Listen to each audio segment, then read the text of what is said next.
Yo, yo, it's tier list time. Today we are doing an ANTEIKU org tier list, and this video is inspired by one of Black Assassin's new videos. He did the same for Aogiri. I kind of want to do it for every org as well. So yeah, thanks to him for the idea. Make sure to check out his channel. It's gonna be linked in the description. He's probably gonna be in the comments somewhere.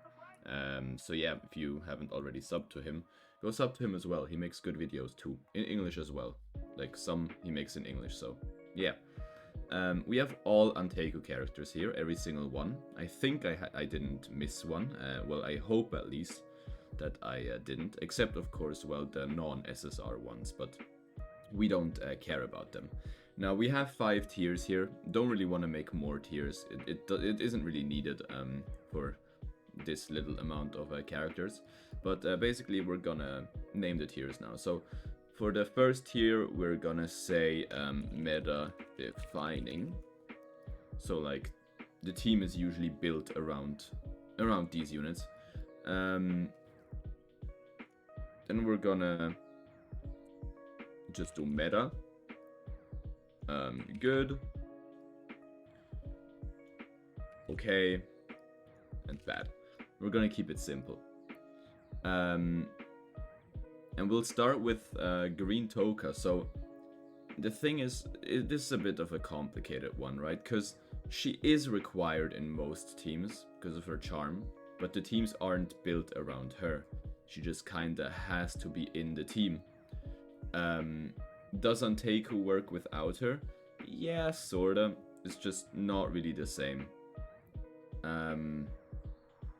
It just does way less than what it usually does. So yeah, she kind of deserves to be up here because of like what she does, but at the same time, her cards are so useless most of the time that you don't even pick them. So I'm just gonna have to put her into meta. Now for Shu. So Shu is also a complicated one, right? Because he is more used in no-org teams than he is in ANTEIKU teams. Because in ANTEIKU teams, you just can't properly use him. He needs to be in a team with Sen and a lot of buffers, but burst, not like tankiness. And ANTEIKU just doesn't fit him. So yeah, he's good. Still, he of course works. You can also still play ANTEIKU with him if you have the charm counter tactic. And if you have him very well built, like triple S and perfect cells and potentials, he still works, of course. And this is like an endgame tier list, so we are of course imagining that it's like the optimal surroundings for the character. So he's gonna go into good.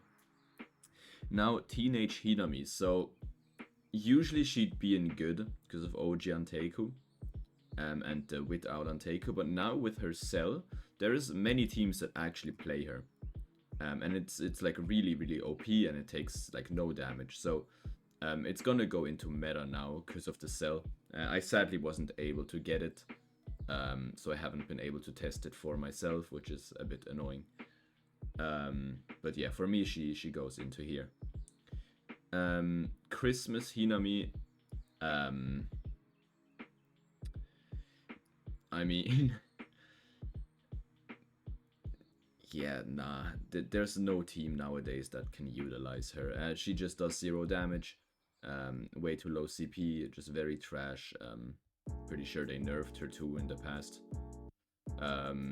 But yeah, she belongs in here for me. Sadly. Sad to see, but yeah. Renji is gonna go into okay. This tier is kinda made for him. Universal backup, yeah, but crazy low CP and very outdated passives.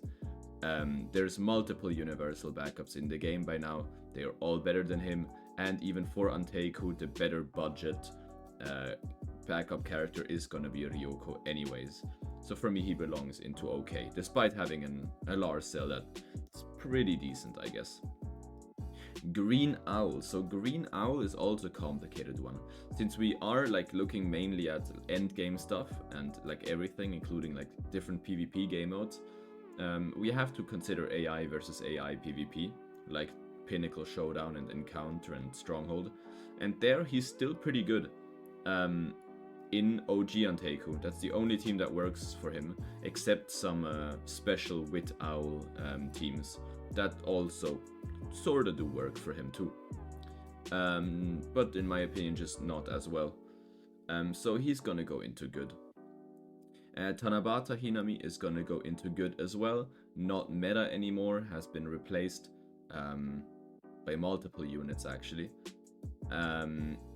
So she's just gonna go into here.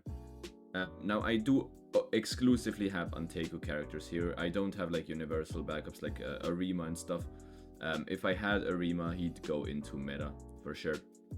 But yeah, I just want to keep this strictly to ANTEIKU for people who want to like focus mainly on ANTEIKU.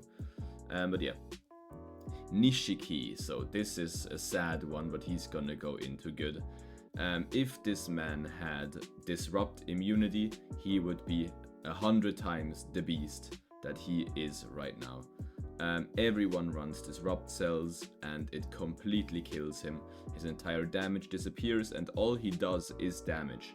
He doesn't make your team tanky or anything. He does damage, but he can't do that if he's disrupted, so they kinda like griefed with not giving him disrupt immunity. Now here we have the Toka that kinda everyone forgot about.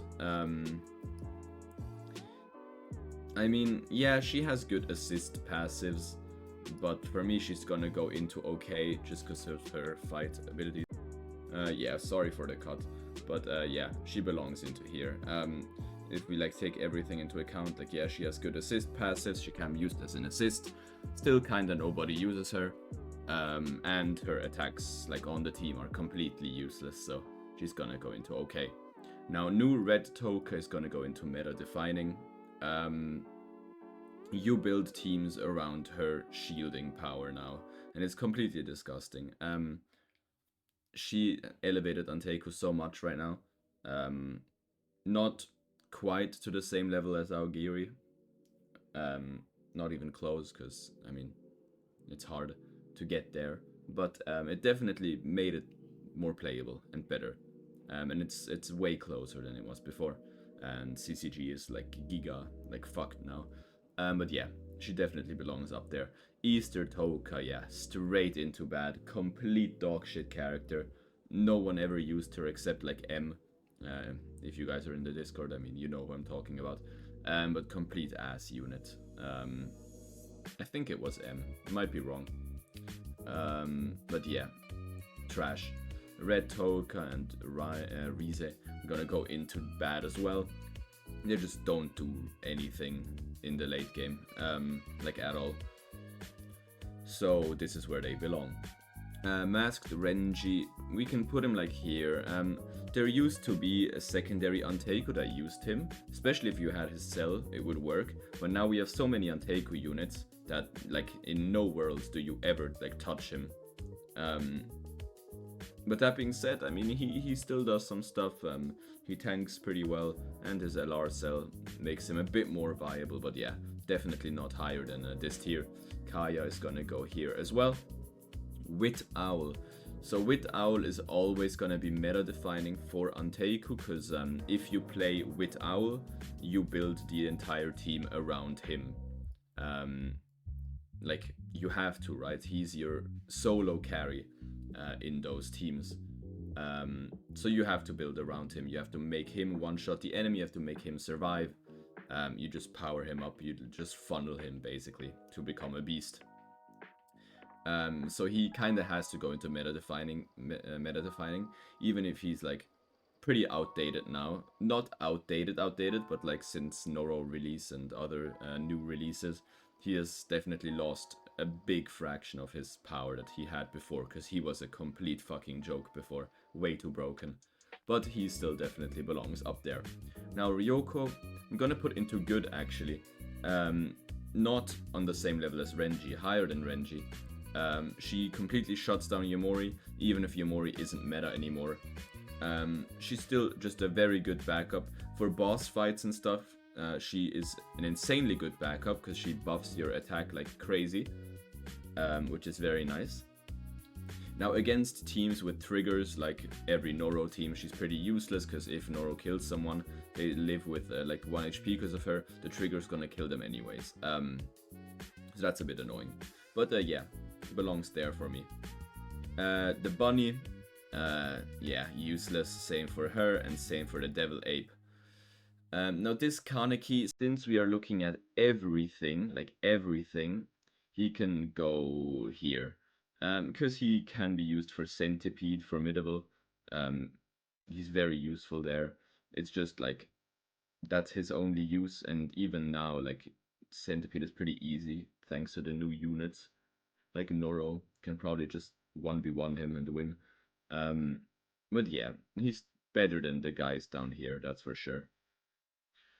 Um, Natsutoka is going to go into meta.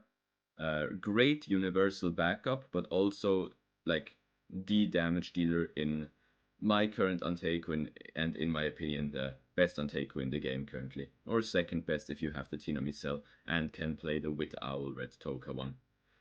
Yeah, really good all around character. I'm gonna put it here. Red Toka also meta. Just the shields have always been insane, and they are even better now. Now, the release of Tactics did nerf Red Toka quite a lot, because Charm on her is like useless now. It even makes the team weaker, actually. So you don't run Charm on her anymore, except if you want her to die before going through her immortality stacks. But yeah, still a really, really amazing character. Christmas Kaneki. So the thing is, yeah, he's complete shit. But since the release of the new Endless Trials, many people have actually been struggling with them, and especially if they aren't Augiri mains. And for ANTEIKU, he is like the solution. So I'm gonna put him here. Um, he only does that, but it's pretty important still. Um, so I'm gonna put him there. Now Natsuken, he's gonna go like here. He alone, his kit is pretty like bad. His taunt and stuff is cool, but like he's so squishy, he's just gonna die round one. But the like strategies you can do with him, and like the suicide strategy with star up cells, is pretty cool. And Slayer from my org, or most people know him as like King of Strat. Um,